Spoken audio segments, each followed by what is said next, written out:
Hello, everyone, and welcome back to another exciting episode of Biz Apps with Blake. Today, we are going to be talking about the hottest topic of the past few months, that is AI and Copilot.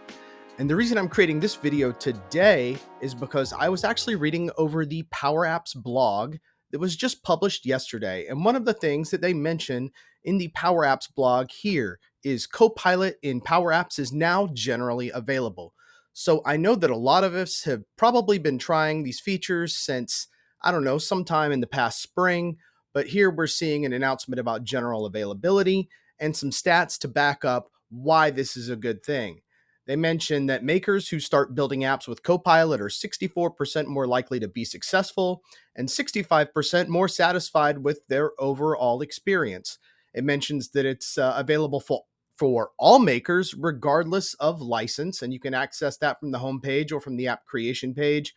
You can also learn about any necessary prerequisites for any and all AI features there, and a link to sort of another blog. So I'll make sure to put all these links in the video description if you want to read these on your own time. But today we're going to get into sort of a high-level overview of what Copilot looks like in Power Apps.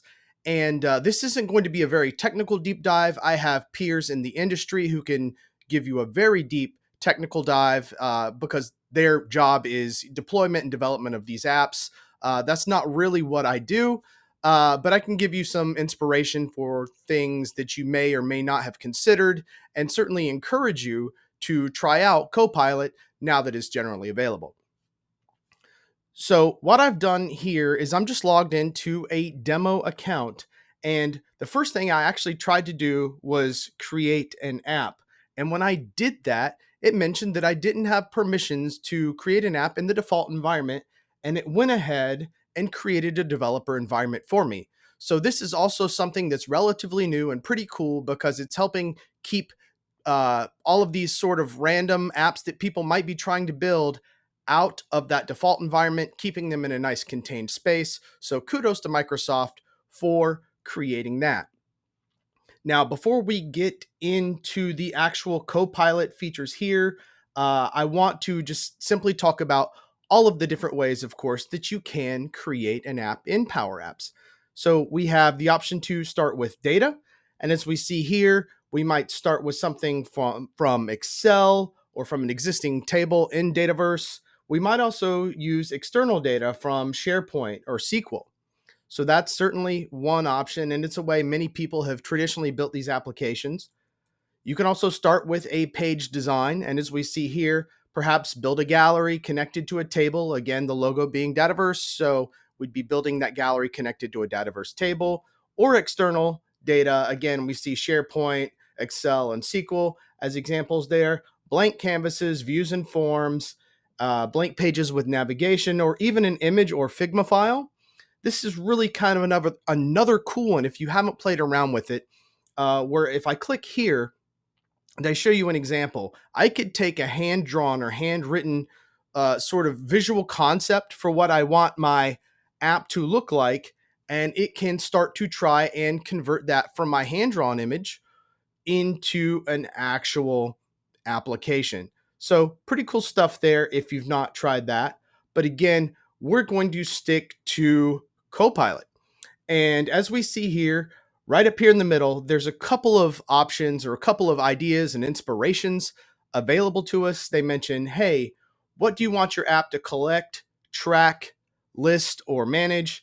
So collect RSVPs, perhaps track sales leads, list inventory, or manage inspections. And we're going to stick sort of within the scope of that for this demonstration. So let's go ahead and talk about one. Let's talk about something like tracking sales leads. So if I wanted to say something like, and this is just kind of fun for me,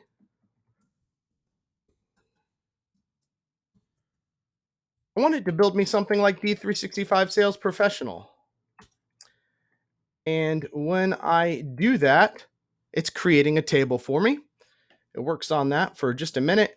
We have our suggestions down here. So this is just some helpful syntax you might want to know if you are looking to leverage Copilot to its fullest capabilities. But what it's done is it's created this table for me called D365 Sales Professional, where I have account names, numbers, addresses, cities, states, etc. So all of the information that you might like in a Rolodex type fashion, but just put in a digital format. But I'm not going to really do any amendments here. You would if you wanted to add a new column or a row or something like that. I'm just going to go ahead and create this app. So again, it's taking that table based off of my suggestion and creating a Canvas app for us right now.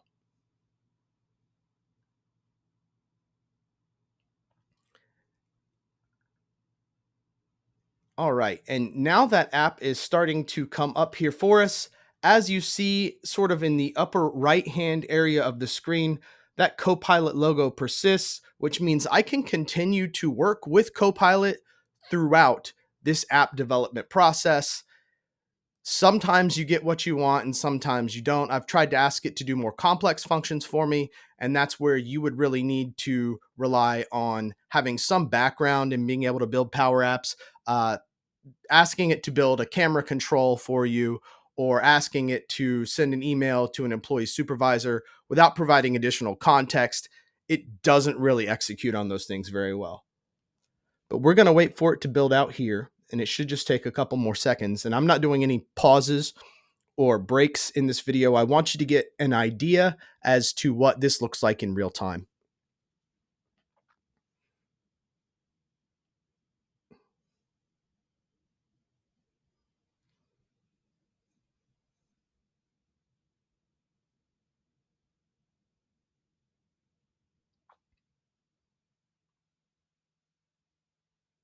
All right, and we are still doing some loading and finally done. So we can see a preview of this app. I'm just going to skip through this here for now. So what it's done is it's created this table. Like I said, D365 Sales Professionals, what the table was called. All of your tables have a plural name. So it's called it D365 Sales Professionals. It's Power Apps. Any of this could be changed at any point. And of course, I don't condone naming your Power App D365 Sales Professional. I'm just using this as sort of a tongue in cheek example.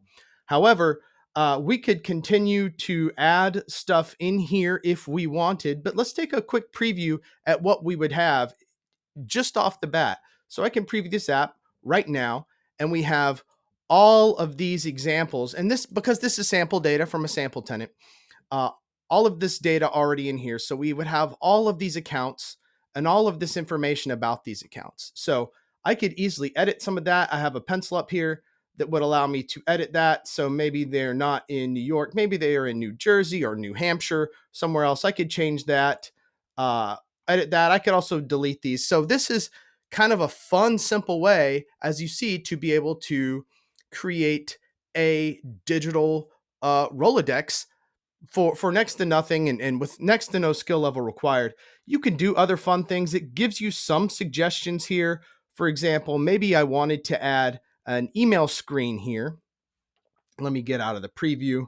It'll make it a little bit easier to see what I'm doing.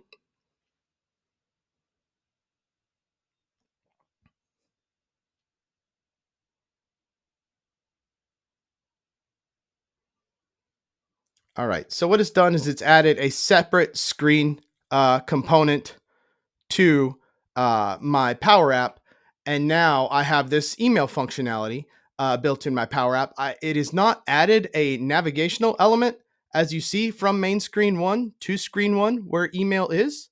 So you would need to continue to work with Copilot to build that in. I believe I can ask it to give me a navigational element in order to do that, but it is fun to see nonetheless. So I could hit play again on this because this is something I just built in Copilot. And in my two, it's going to have all kinds of names, again, sample names from my contacts. So I could send an email to Alex, type in a subject, test and a message test, and I can hit send. And I can actually just send an email just like that from my Power App. So we're not going to, again, get into the refinement of this particular application here. I just wanted to give you one example of what you are able to do. Now, if you need to do something more professional, you certainly have the ability to do that. You can connect to additional data sources if you want to. You can also look at all of your different elements and controls and things you might want uh, over here. So let's kind of back out of this. I'm going to save this one just for fun.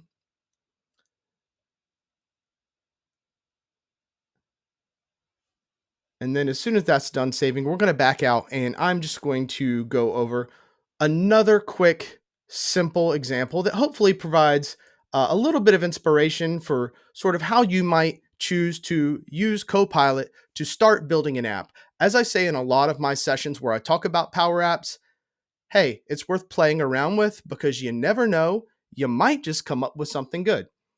So, another power app that's often talked about in the development space would be something like, hey, I need an app for inspections of something. So, if I said, I need an HVAC inspection app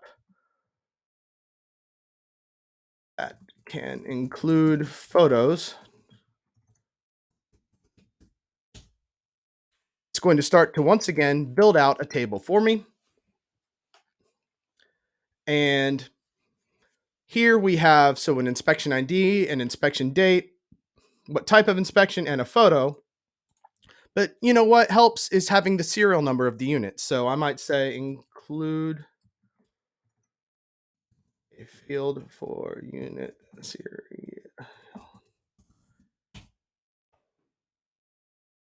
It should be able to process this and add a column there for me. So just like that, I've added that without having to really do any sort of manual edits to this table. And once again, this is not by any means perfect. It's good enough for the purposes of our demonstration. So I'm going to go ahead and create this app.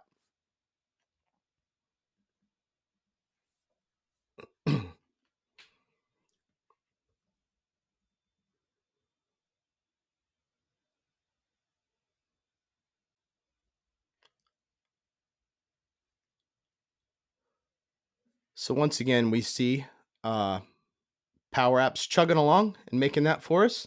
Here we go. It looks pretty similar to our previous app in terms of its overall look and feel. That's probably by design. Uh, it's not here to be the most groundbreaking visual solution.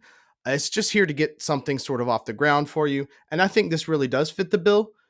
When it comes to that, here we see the photos would be uh, in the form of a URL. So that could probably be like a URL from SharePoint or something like that if you want it to be, or an externally hosted URL if you want to. It could even be a photo of the unit for reference for people, just kind of depending on what you are thinking contextually with your application.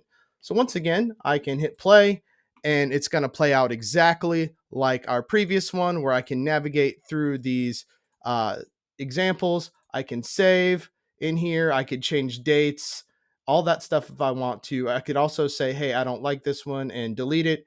It would show you exactly how that control would operate. We have different sort of browser views, tablet views. If you wanted to say, hey, these people are out in the field using this, hey, this is a good approximation of what that might look like. So a lot of really cool stuff going on here. But maybe you wanted to add a camera control so that the people using this on their tablet could take a picture directly from the tablet. And you'll see here where this does fall short. If I say add a camera control to the form,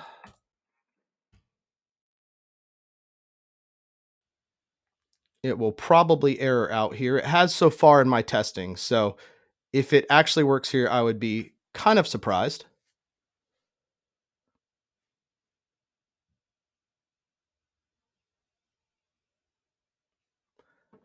And generally, it's not very promising if it takes this long to think about your request. That would sort of be a side tip that I would give you here.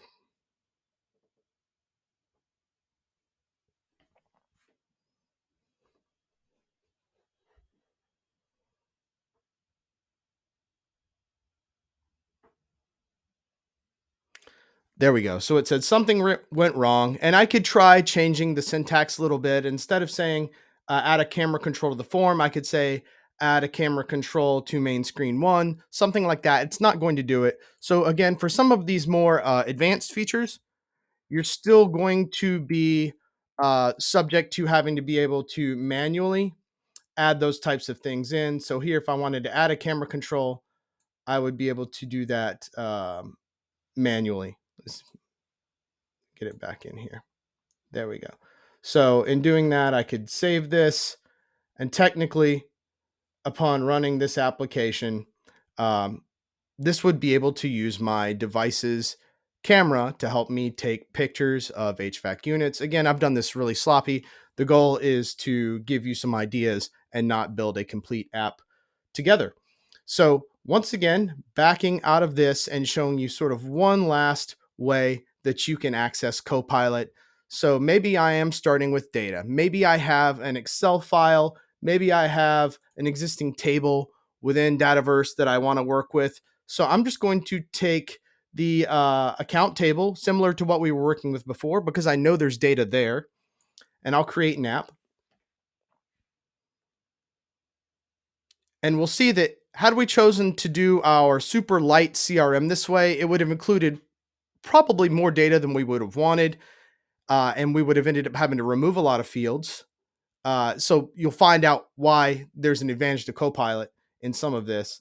So here we actually don't have a lot, or we don't have the right fields, because if we were building a super light CRM from our accounts table, we probably don't need a modified by field or a created by IP address. So you see what I'm saying? The Copilot way got us to relevance a lot faster.